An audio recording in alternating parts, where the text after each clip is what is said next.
this war in Ukraine has got to end at some point. Is it going to end when every part of eastern Ukraine has been destroyed, or is it going to end now when the UN brings the sides together to discuss some kind of process for the future?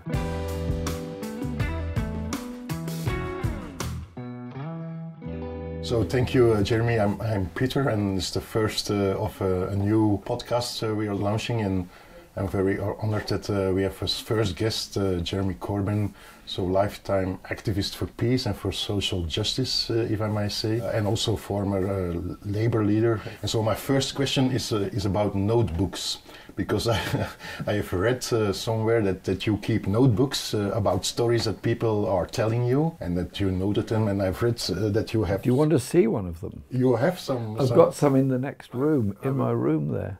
So, well, I've been keeping notebooks, here's two of them, for many, many years, and they're a combination of issues that people bring to my attention locally. So it could be a housing issue, it could be an immigration issue, it could be a problem somebody is having over social security payments. I've got some notes in here about some tragic events that relate to various families. So whenever I'm walking around, I carry one with me. So I've got one here which is somebody's immigration issue. I just saw this man in the street and he asked me to take up his case, so I wrote it all down, and it's all here. But it's also notes of meetings, but it's also speech notes as well. So when I was speaking in Parliament last week, mainly about Julian Assange, and there's my speech notes for quite a long speech I made. And so I've got these notebooks I've been keeping all my life as a union organiser, as a local authority councillor, and as an MP. And they're a kind of social history of the community I'm very proud to represent, because you see the different issues that people bring up. It's also my notes for speeches that I make, and I've kept them all. I've got hundreds of them. When we go back to 2003 and the war against Iraq, you had here in London a huge manifestation. I think it was 1 million people, they say. We had 1 million in Hyde-Park and many more on the streets outside. It was the biggest ever demonstration in the history of this country, and this is a country that does not normally have massive demonstrations. My wife comes from Mexico, who thinks that anything under 1 million is not worth worrying about. But it was an amazing... And how do you explain the success at that time? It was a long time prepared.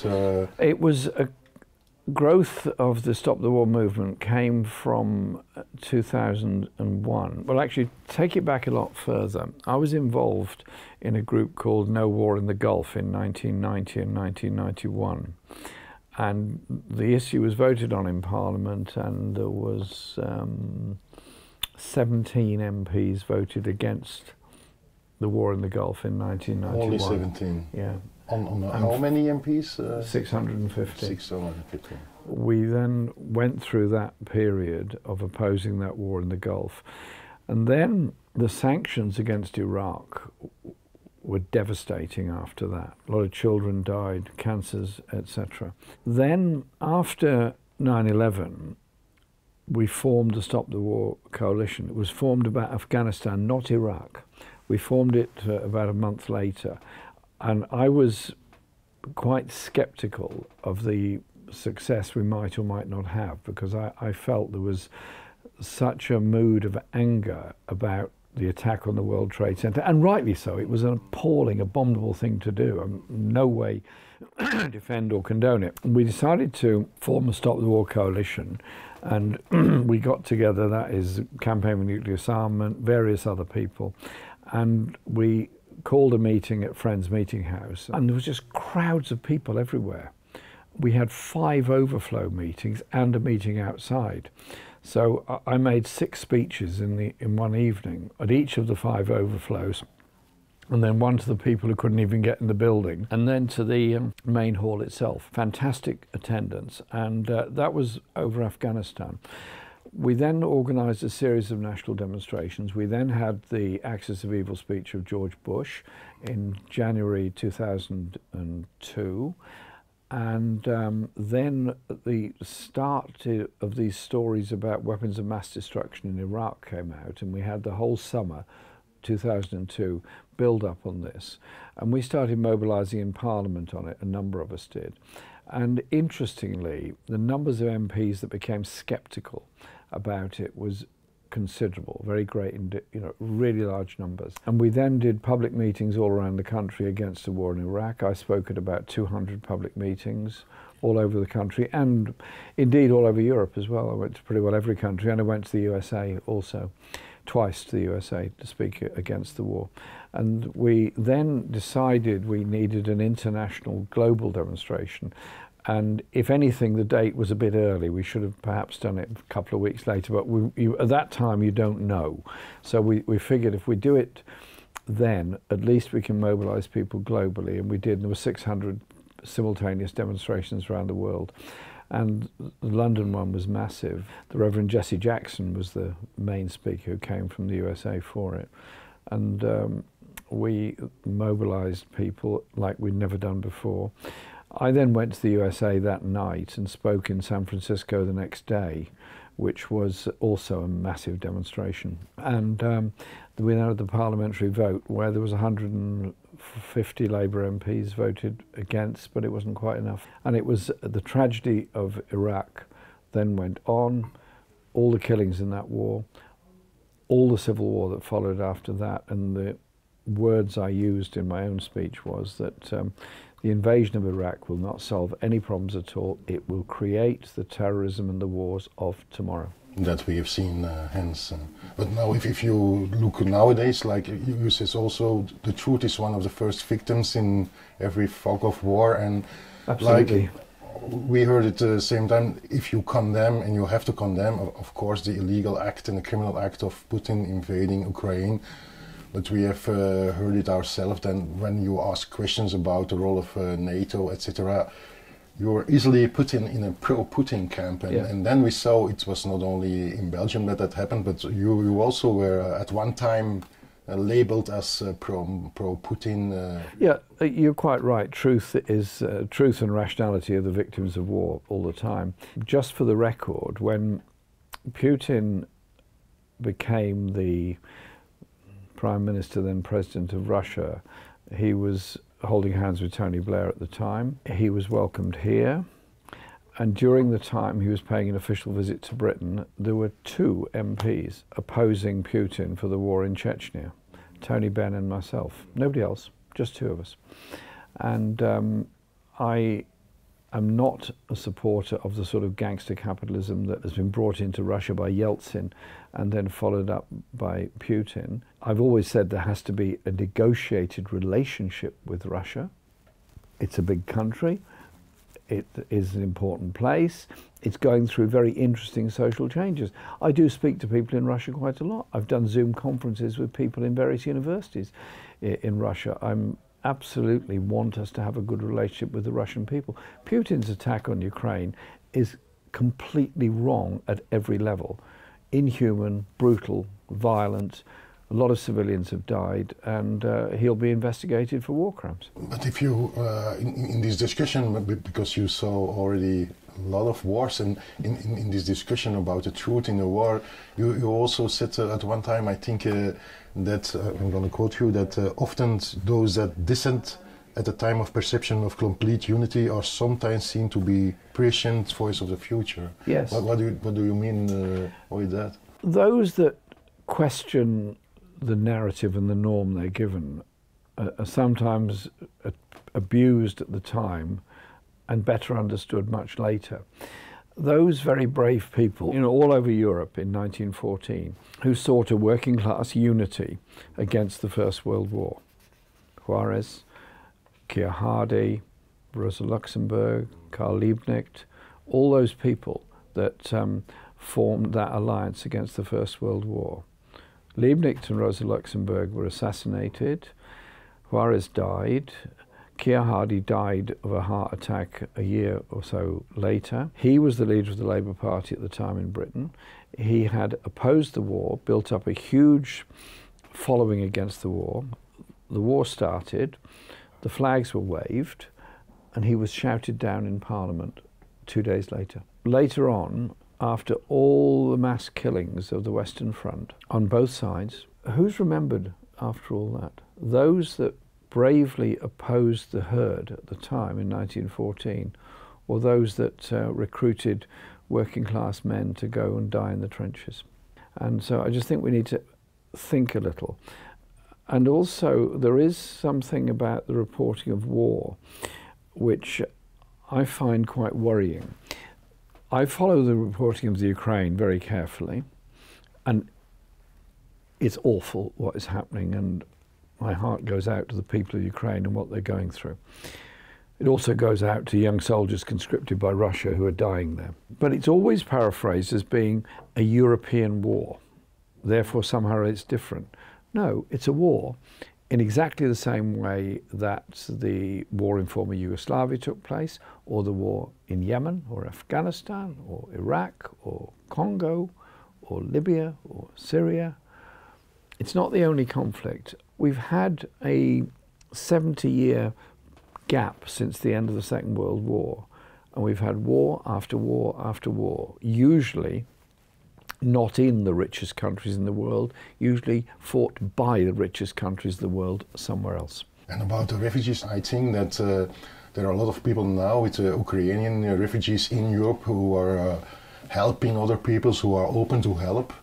But on the other hand, you see the discussion among refugees. You have this reports about like Indian students who were studying in Kiev that were not helped at the Polish border or in Brussels even, and there are some kind of double standards, but there is a sign of hope at one hand, and maybe the double standard. I raised some of this in Parliament and in other places as well. Refugees are victims of war, of human rights abuse, of social dislocation, of many, many things. And there are refugees dying trying to get across the Mediterranean to get to Lampedusa, trying to get into Greece, trying to get from Belgium or France into England, and dying in the Channel.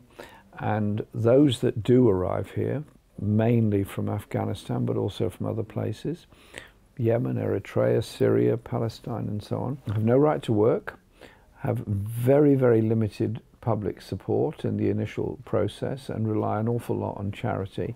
And some of them end up being refused asylum and end up undocumented migrants sleeping rough on the streets of this country. They are helped by churches, synagogues, mosques. Many of the religious community help them a great deal, and they try to survive. And it's wrong, it's immoral, they're human beings, they deserve our help and our support. The Ukrainian refugees are being welcomed, and there are 200,000 people who have offered their homes to Ukrainian refugees in the United Kingdom. Well done. Thank you very much. The government is not bringing very many Ukrainian refugees in, but I just think there has to be a similarity of treatment, and maybe Europe needs to reset its mentality about refugees from all over. And indeed, at the last Council of Europe, which I'm a member of, a number of us raised this very point in debates about refugees, that there has to be equality of treatment of all refugees in Europe. In Belgium there is a saying that when the rich go to war, the poor die. You said also, and I'm going to quote you, it's very, very easy for a politician in any parliament in the West to get up and to say, go to war, go to war, go to war. It's always easy to vote for somebody else's children to go to war. That's right. I just remember the atmosphere in Parliament in 1991 over the Gulf War, over Iraq and Kuwait, and then obviously the Iraq War, and there's this sort of thing, we're going to go and do it. And when there was a vote taken on bombing of Syria or not, I was against our intervention. I said we should be promoting a Geneva conference to try and bring about a ceasefire. MPs cheered when it went through, and I just looked at them and thought... Cheered, literally. You are cheering, and you are actually going to be killing people by your decision this evening. You're killing people. by bombing. And it is very easy for politicians to get swept up in a fervour which leads them into war. The harder part is to say, hang on, there's got to be some other way of doing it. Now, I think Russia is completely wrong over Ukraine, absolutely wrong. I also think the UN could and should have been much more involved in trying to promote talks with Russia, trying to promote a ceasefire at the very earliest stages. Sadly, we're now more than a month into this war, and it's got a horrible longevity about it, which looks to me like it might get worse, not better. I hope I'm wrong. I hope there is a ceasefire urgently, and I hope there is some kind of security arrangement which brings about peace between Russia and Ukraine. In this going of things, how do you look about the issue on sanctions, for example? Because nowadays the appeal from some forces to harden even the sanctions. How do you look? Which sanction can there be good sanctions and wrong sanctions? The problem with sanctions is that they start with the point of sanctioning the Russian oligarchs. The concern I have is that if the sanctions are applied against an entire people, then the Iraq example is surely an interesting one. We ended up impoverishing the people of Iraq. 500,000 people died unnecessarily for lack of access to medicines and all the vital things of life. Because of the sanctions. Because of the sanctions. It didn't make any difference to Saddam Hussein or the government of Iraq. And I've got this horrible thought that we might end up a ruined and impoverished Ukraine and a ruined and impoverished Russia that does not necessarily take people in the direction of a left-wing socialist agenda for the future.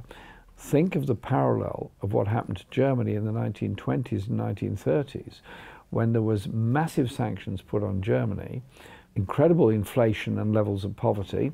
The Nazi Party grew out of that. I'm worried for the future in that sense. So I think there has to be an urgent process for a ceasefire, an urgent process for reconstruction in the Ukraine, and yes, an investigation into war crimes, but also a reckoning with the people of Russia, so you don't impoverish the people of Russia. I'm not here defending Putin, I'm here talking about ordinary people. On the consequences of these possible sanctions on the south of the planet, because you have also a world view, a world outlook from the global planet, and if you see, for example, lands like Egypt and Sudan and who are importing a lot of wheat and Ukraine and Russia are probably 30 to 50% of world grain exports have come from there, and the majority of it goes to Middle East and North Africa, and also some to Asia as a whole. And so food supplies are already being disrupted. Grain prices are already going up very fast. Now, in that scenario, you can imagine that Western Europe will be able to, bluntly speaking, outbid the economies of North Africa and the Middle East in purchasing grain for bread supplies. And it's the poorest people in the poorest countries who are going to be suffering because of this. Look at the experience of the distribution of vaccinations, COVID. Mm-hmm. There's 60% of the world's population has had a vaccination. 85% or so of the people of Europe have had a vaccination. Go to a poorer country, say Burkina Faso, nobody. And so there's the levels of inequality which were demonstrated to us then are likely to get worse with the crisis of a food supply. That's why it's so urgent to get a ceasefire, and so that the grain production can continue. And indeed, we've already missing the planting season for summer wheat in both Russia, well, certainly to some extent in Russia, but definitely in the Ukraine. Even back to the war a little bit, there's a discussion about the role of NATO in the whole conflict, because some forces say NATO has to be part of the solution of the conflict. But is NATO a part of the solution? What is your view on the role of NATO in this conflict? Well, historically, and I said plenty of this at the time, when the Soviet Union broke up in 1990 and the Warsaw Pact broke up, that should have been the time for a reduction in military alliances. NATO, for example. And I said so at the time, and there were many discussions and debates about it. NATO instead expanded its membership, gave itself a global role, and has continued with that global role since then. I don't think NATO of itself caused the Russian invasion, but I do think there has to be a discussion about NATO's role.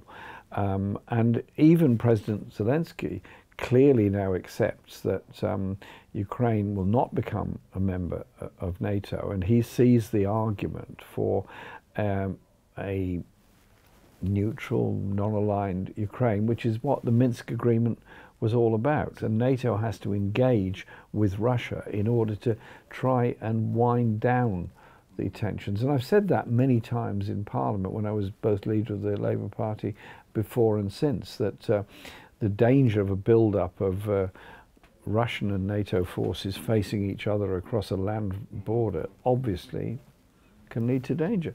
Exactly the same way that the build-up of American forces in, with Australia in the South China Sea is going to build up a tension with China. Tensions lead to mistakes, mistakes lead to problems, problems lead to war. But you said all wars end with a political solution, all wars end with a dialogue. Why don't we cut out the fighting zone and go straight into the talking zone? So, but then people say, what a naive position that is, Jeremy. You're playing the cards of Russia, if you say so. Well, I understand people say that. Listen, everybody knows the war ends with a conference. The Vietnam War ended with initially a conference in Paris, and then it grew from there. The Korean War, same.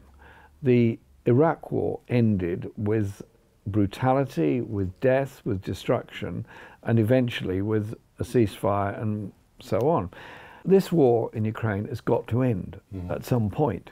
Is it going to end when every part of eastern Ukraine has been destroyed, or is it going to end now when the UN, which is what it's there for, brings the sides together to discuss some kind of process for the future? And it is about talking to people. It is about those relationships. And so it does mean building up a constant dialogue between warring parties.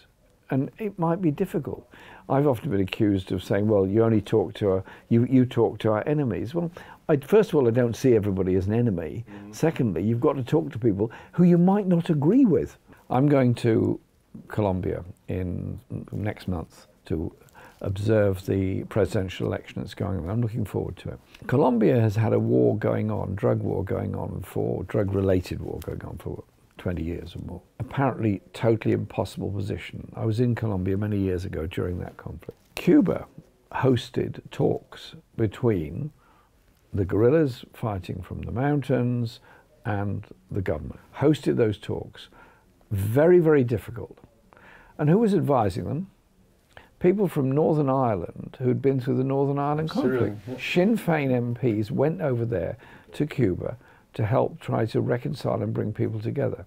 So we're now in a position where those that were fighting against the Colombian government are now candidates in the election and now a registered political party. How many lives have been lost before we got to this situation? How many thousands of people died?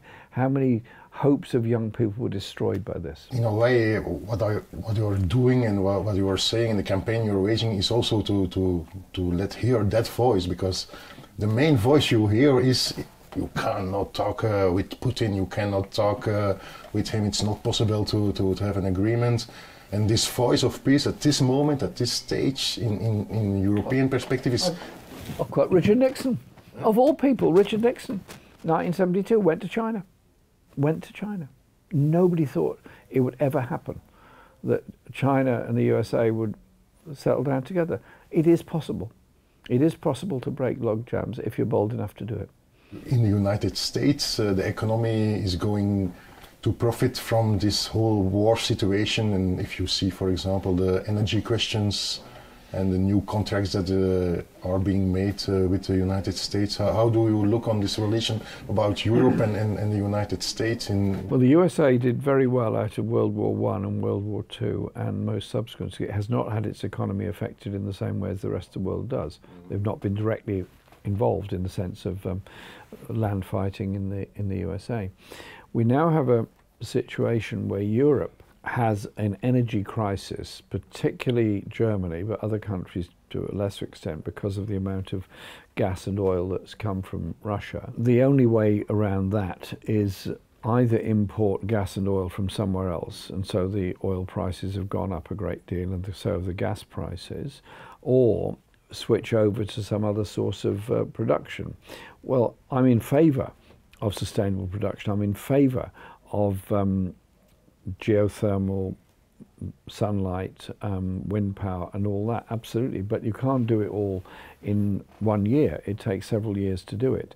And so Germany is now in a situation where it's going to be running out of gas.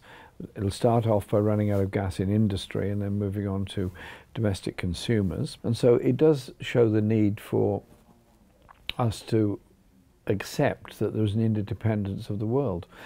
Or we might be moving into a completely new phase where Russia, India and China, three of the world's biggest economies, become closer together and Europe becomes more and more excluded from them. And the world is going to look very, very different in next year and 5 years and 10 years' time than what it does now. And so the importance of stopping this war because of the cascade effect on poverty, not just in Europe and in Russia, but also in many other parts of the world.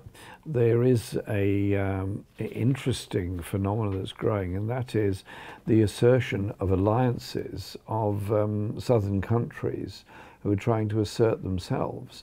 And there's a very changed political atmosphere in both Africa and Latin America, moving away from economies that depend solely on the export of raw materials to developing the internal continental market in both Africa and Latin America, and the sale of finished goods rather than traditionally, which they've done, is sold minerals or basic commodities. And so, for example, as the world transitions into more and more electric vehicles and electric-powered vehicles as being cleaner than diesel or petrol-powered vehicles, lithium becomes very important. There are very large reserves of lithium in Bolivia, Argentina and Chile, and in Mexico, as well as in other places around the world, China, Australia and so on. This mineral revolution in Latin America is being handled very differently to previous ones. You think of the history of Bolivia and Peru that have dug out their silver, dug out their gold, dug out their ores of every sort and sent them away without any processing. This time it's different. They're proposing to process lithium, use it to set up manufacturing capacity. The whole trend on the economies in Africa, having gone through the colonial period, gone to structure adjustment programs which put them into the world free market economy, which resulted in privatization and a great deal of poverty, and now looking at interdependent economies in Africa. So the world is beginning to look a very different place than it did 5 years and 10 years ago, when European and American supremacy was much greater than it is now. You said you came back from Chile, and you also said, if you look with the eyes from the global south, there is also signs of hope of what is happening there in Latin America, for example. I think there's massive signs of hope. I was invited to Chile by the President-elect Boric, as he then was, and I very happily went to witness the inauguration and talk to people, older Chilean people that remember the days of Salvador Allende, remember the brutality of the coup in Pinochet, and all the difficult years that brought in and all the deaths that brought in, and also the sense of hope that was with it. The government of Boric has come into office on the basis of a great deal of hope of particularly young people, and that's how he won the election. They're looking for free education, they're looking for a free health service, they're looking for decent wages and decent opportunities. Chile is the most divided economically country in the whole of Latin America by a long way. What do you mean with divided? Between richest and poorest. The richest live very, very well in the suburbs of Santiago. Very, very well indeed. The poorest live all over them. And their income levels have fallen and the stress is absolutely huge on them. Boric's government has to deliver for those people. You cannot do it unless you start taxing the very richest, unless you start attacking their privileges and start moving the way in which their lifestyles have been conducted.